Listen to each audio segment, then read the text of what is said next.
Woozy man takes a swing at him. Aquaman seizes his wrist and hoists him across his back. He runs, letting the man's body smash against a doorway. Arthur grabs the electrified line and whips Black Manta toward him, punching him to the ground. Manta draws his grandfather's knife as Arthur yanks the harpoon out of his back. Arthur yanks a ball and chain parking barrier from the ground and swings it around, gaining momentum. The screen inside Manta's helmet reads, "System failure."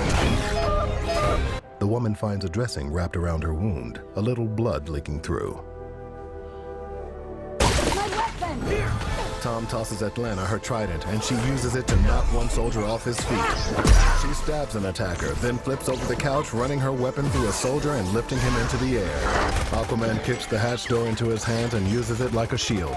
He bashes them with it, then swings again, wedging the door in a wall just over the pirate's head. And Manta falls against the corner of a building's roof. He goes over a cliff, tumbling down the jagged rock face like a rag doll before disappearing into the surf.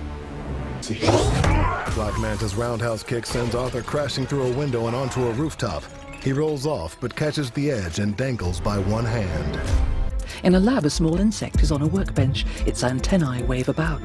Elsewhere are several rows of surveillance screens.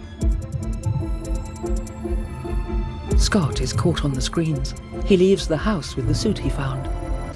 A group of tough-looking guys comes up behind them. One of them slaps Arthur on the back, causing him to spill beer into his beard. Hey, buddy. You that fish boy from the TV? Oh, great. It's a trial by fire, Scott. Or in this case, water. Luis doesn't notice ant-sized Scott. He turns on a tap and water pours down. Scott runs away from the torrent and gets washed along. Scott sinks to his knees and a cop cuffs his hands behind his back. Scott sits in a jail cell. Maggie's partner Paxton visits him. You know, you almost had us convinced that you were going to change your ways. There are now several ants on the floor of the cell. They arrange themselves into numbers, 10, 9, 8. Scott quickly puts the suit on. Merc pulls off his helmet and plunges his whole head into the toilet, taking a deep breath.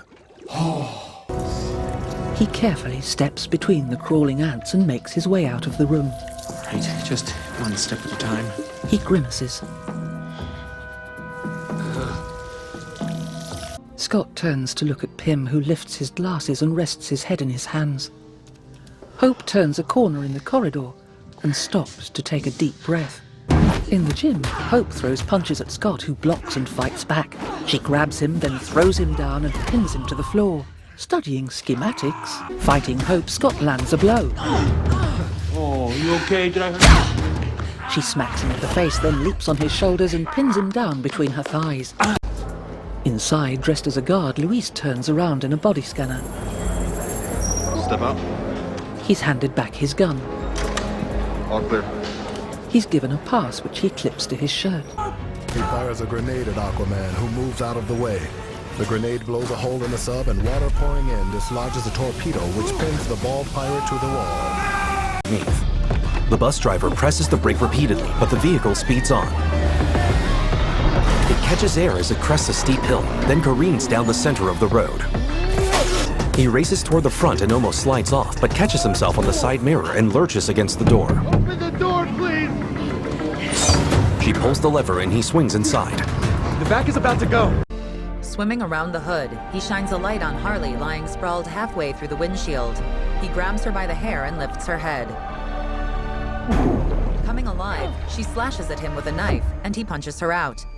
Scott looks down as a line of ants arrives on the tabletop. He looks at Hope, who focuses on the table. The ants form a tower, passing sugar cubes upwards and dropping them into the tea. More ants swarm the lampshade above, then cover the light bulb, darkening the room. He shoots down the firing range. Each bullet lands dead center in the head of a flat, man-shaped target. Deadshot drops the spent magazine from his gun and swiftly reloads. Sean glances at the stop request cord, then extends the fingers of his pinned hand toward it. Katie's jaw drops as she sees the stop requested sign light up. She turns the wheel left, then spins it hard to the right. Outside on the roof, a guard strides towards a landing helicopter. He slides the passenger door open, and two men in suits disembark. One holds a briefcase. A third man, grey-haired and craggy-faced Mitchell Carson, gets out and stands between them, buttoning up his suit jacket. The assassin stares. As he swings his sword, she ducks, holding onto a shaft of bamboo. He cuts the lashing around it and pushes her. The shaft leans away from the scaffolding, with Katie clinging to it. It bombs, almost horizontal above the street. Darren's got a gun to Scott's head. Hope fingers her earpiece. Bullet ants swarm Darren's handgun, preventing the hammer from moving. Darren scowls, then spots the ants all over him. Pim's head lolls. Now, Shang-Chi approaches a gap in a ring of tall bamboo and finds Nan at the center, practicing a graceful form. She notices him. My mother was the only one who could beat him. Show me how she did it. Nan lowers into a fighting stance, her hands open. Shang-Chi draws his right fist back and assumes his own fighting stance. Their vintage car emerges from under a bridge. Mia peers out her window. Yawning, she covers her mouth with the back of her hand. Brian glances at her. She caresses the back of his head, then down his shoulder. Heading up an incline, their black car disappears behind a dilapidated wall. Giselle stands and readies her gun. Ivory speeds past, shooting at the office. Coming out, Giselle aims keenly, then fires. Ivory falls from the motorcycle and lands in a sprawl. Giselle lowers her gun and takes a deep breath. Now Dom kicks in a barred gate door, then holds it open for Brian and Mia. As the couple heads down an alleyway, Dom sweeps his cautious gaze over their surroundings. Later, Brian stands in the doorway of a rundown apartment and gazes at Mia, who lies asleep in a chair. Later, Riley scales a high wall. Hobbs follows as she hops down into the depot. Opening a door, the pair enter cautiously with their weapons drawn. They methodically head farther into the darkened building. They discover a completely empty space cleared of Shaw's men and equipment. Riley lowers her gun. Dom's Charger pulls between two muscle cars. As two women slink past, the hems of their short dresses revealing the curves of their butt cheeks, Brian grins. He turns to Dom, who meets his gaze. Home sweet home. The armored vehicle rams Dom's car. Ramsey struggles to stay on the hood. Dom looks over to find Deckard smirking at him behind the wheel. He rams into Dom again. License and registration, please. He forces a police SUV into a parked van. A second SUV careens into the first, which slides on its roof. Yes! This is big boy stuff. We clear on the right. Roman and Han safely tailed the guys. An aerial view follows the vault and its four protectors. Thanks, guys. Anytime.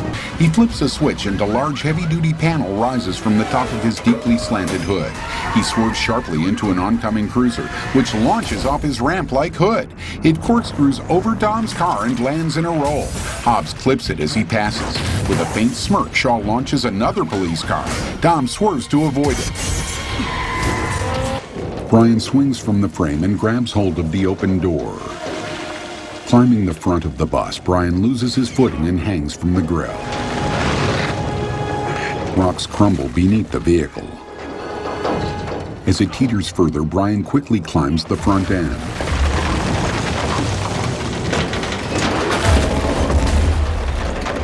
He sprints up the side of the bus as it slowly falls from the edge.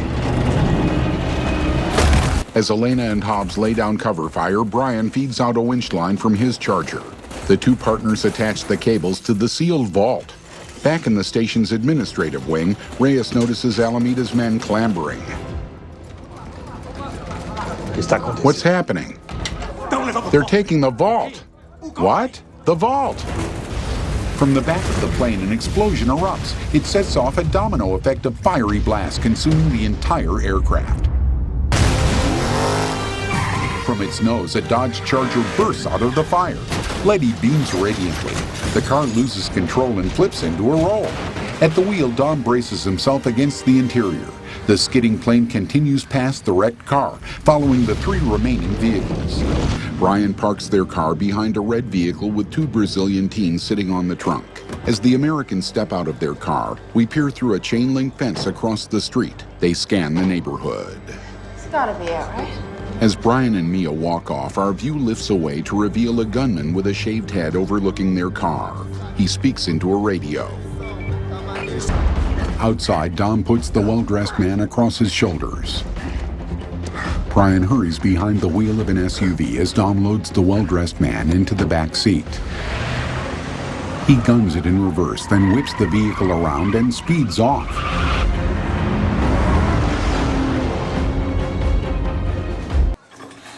Mia turns to a sink and rinses out her mouth. She wipes her face with the back of her hand, brushes a strand of her long dark hair from her cheek, then looks at herself in a mirror. As Rosa comes to the doorway, Mia looks over her shoulder. Elisa? Does he know? Mia subtly shakes her head.